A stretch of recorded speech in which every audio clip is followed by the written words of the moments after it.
Welcome to the front porch, where we're shooting the breeze podcast style with Savannah's top thinkers and biggest barrier breakers, the quintessentially quirky and the perpetually... Hello, and welcome to the front porch. My name is B. Ray, and today we're chatting it up podcast style with Howell Woltz. I'm so sorry. Hey, how are you? Not like we didn't know each other. I know. Anyway, welcome. How are you? Yeah, I could not be better, B. Thank you. It's so nice to be back in Savannah and here with the Creative Coast. You folks are great.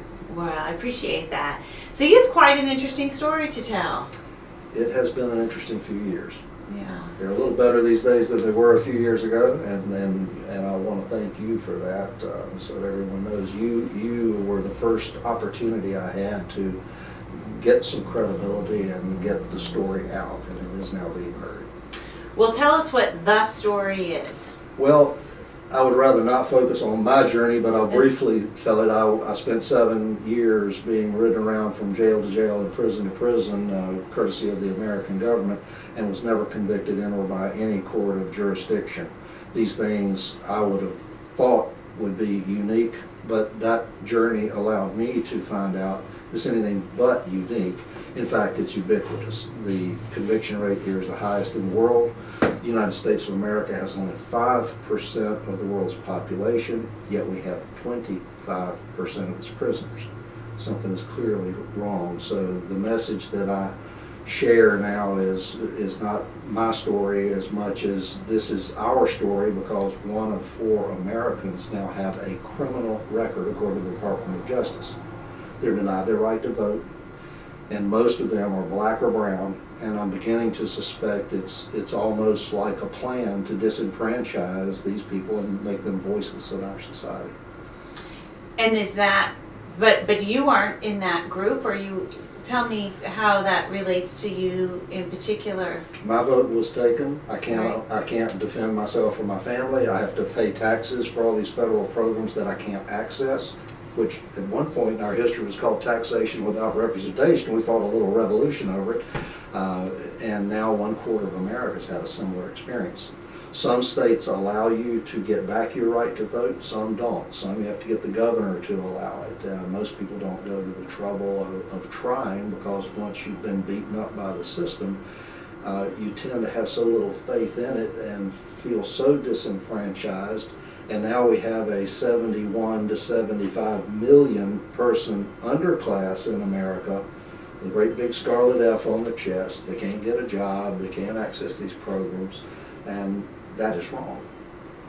So you have spent some time getting to know other people and trying to help them with their legal rights and stories. That's how I spent 7 years, except for the year I was in solitary confinement where they were trying to break me down and get me to say I did things I didn't. I worked on over 400 criminal cases, and I saw this same thread of prosecutorial misconduct, judicial lawlessness in almost every case. So the problem is due process no longer exists in our land, and we got 314,000 laws Congress has made up to send you to prison, and the highest conviction rate in the world, because due process just isn't followed. And yet we have a lot of crime still. So I've actually been descending for 30 years. It's been plummeting, and there are other factors that are now being credited, even including lead paint. I read a study recently that the lead makes the brain of young people, and in these poor communities, they were not replacing the leaded paint with the unleaded paint, to use a gas term, and they believe that had a huge cause. Also, Roe versus Wade has been credited with eliminating a lot of unwanted, mainly young men that would hit 17 or 18 and get into crime. So there are a lot of reasons, but crime has been dropping like a rock now for 30 years. They keep adding on more laws and more mandatory sentences, and the sentences get harsher and harsher, and we now have the harshest sentences in the world. You're 32 times more likely to be in jail or on parole in the land of the free, as we still call it, than in communist China. So, come on. At some point, we need to tell our leaders and mainly our congressmen that enough is enough. So you just have also taken a book tour throughout Poland, I believe. So why Poland? Well, I was over there. I actually got invited to meet with the the Council of Europe's Committee on Torture because someone there through the government got a copy of my book and they wanted to interview me for my experiences and those I witnessed. Because the new CPT standards that I was given by Margina Cassell, who was one of the heads of those committees in the Council of Europe and with the United Nations, said, if this is correct and you can prove it, then you have been violated in almost every one of the CPT protocols that the United States signed and agreed not to do, and they did every one of them to you, but waterboarding.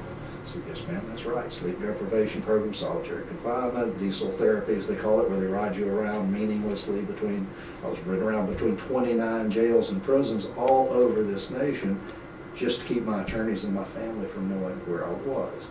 So these things are torture and we are in violation. So I was over there with that and ended up speaking and making presentations where the book was also fortunately brought up. And the new book I've just written is trying to come up with 10 steps where we can back away from this brink we're on right now and get back to the roots of our country and what did work before corporations controlled the whole thing, it seems, and go back to rule of law and our Constitution. It was a pretty good place to be. Give me a sense as to what one of those 10 steps would be. Number one, and nothing's going to change until we do number one, is we've got to take back control of our representatives. Before 1870, it was a crime if you were running for office and I was anything but a living, breathing human being in your district to give you money.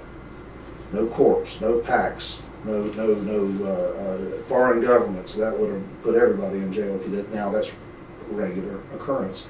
And with Citizens United versus FEC, the most recent in this string of horrible Supreme Court decisions, I think enough people are getting upset that we may actually have a shot at it. But until our representatives are once again worried only about us in our district, then nothing's going to change. And give me a sense about what surprised you most along this path of the last few years. Well, defense attorneys no longer defend. That was surprising. Prosecutors are after convictions only, not justice, and judges turn a blind eye. Most of them were prosecutors, and I guess I'm most disappointed coming from a law family and spending so much time on that subject personally and throughout my entire life to see that profession just basically go into the dark. I mean, it's not, none of it is working, and they are the cause, but they have a monopoly on the practice of our law. A bar is a monopoly in each state. Try practicing law without a license and being a member of the bar, and you'll go to jail for that. Wow, well that is a lot to think about. Howell Woltz, thank you for being a part of the Front Porch and a part of the Creative Coast, and for keeping your voice one that we can hear. Well, thank you very much, and that is for you, by the way. And Great. right, I appreciate it.